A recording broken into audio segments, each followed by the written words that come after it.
अब मैं आपसे एक चीज पूछना चाहता हूँ, आपने इतने साल टीचिंग करी, जैसा आपने अभी बताया कि 1984 में स्टार्ट करी थी और अब 2018 या 19 में आपने रिटायर हुई हो आप।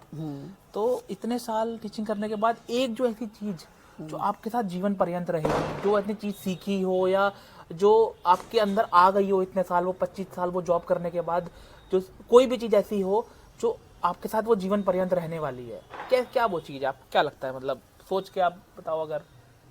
भाई देखो, ऐसा है कि जब जो हमने मतलब टीचिंग से हमने सीखा कि अगर हम बच्चों को जब हम पढ़ाते हैं, हाँ हाँ। तो अगर आप उसको मतलब डांट के या फटकार के मार पीट के आप पढ़ाएंगे तो बच्चा उतना सक्सेसफुल नहीं होता मेरे हिसाब से।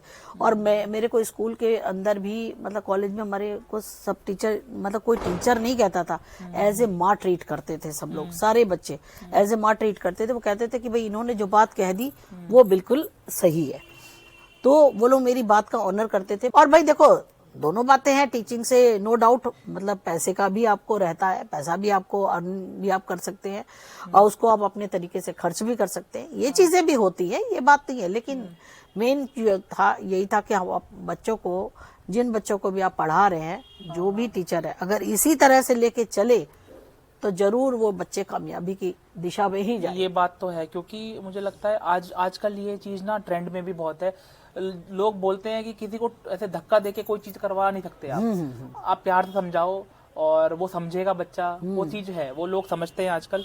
और हाँ, तो ये आप जो आज के टीचर्स हैं उनके लिए भी एक तरह से हाँ, नसीहत हो गई है ना। ये बिल्कुल, ये टीचर्स को मैं कहना चाहूंगी कि टीचर्स जितने भी हैं, अगर वो बच्चों को बजाय धमका के मतलब डांट से या मार के पढ़ाने से, बच्चा मतलब बेशरम हो जाता है, उसको मतलब वो समझता नहीं उन बातों को और वो फिर करता है वही। अगर आप वही चीज प्यार से, मैं क्या करती थी, बच्चों को पढ़ा रही हूँ तो मतलब ठीक है, बच्चा पढ़ते पढ़ते कभी थक भी जाते, तो मैं उस समय उनको बहुत अच्छी से कोई कहानी सुना देती थी।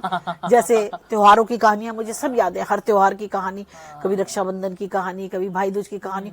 और उस समय पिन ड्रॉप साइलेंस होता था क्लास के अंदर, कोई बच्चा इतना भी नहीं बोलता था, क्योंकि वो कहानी में पूरा रस लेकर सुन रहे होते थे। तो ये बात है, ये चीजों से मतलब यही मतलब मैं टीचरों के लिए तो मैं यही कहना चाहूंगी कि टीचरों को अगर बच्चों को पढ़ाना है तो बहुत प्यार से और उनको समझा के इस तरह से पढ़े, उनको मतलब एज ए टीचर उनके लिए ना बने, उनको एज ए मदर ट्रीट करें, तो वो बहुत मतलब कामयाबी की तरफ चढ़ेंगे बच्चे। सही बात, ठीक है, ठीक है।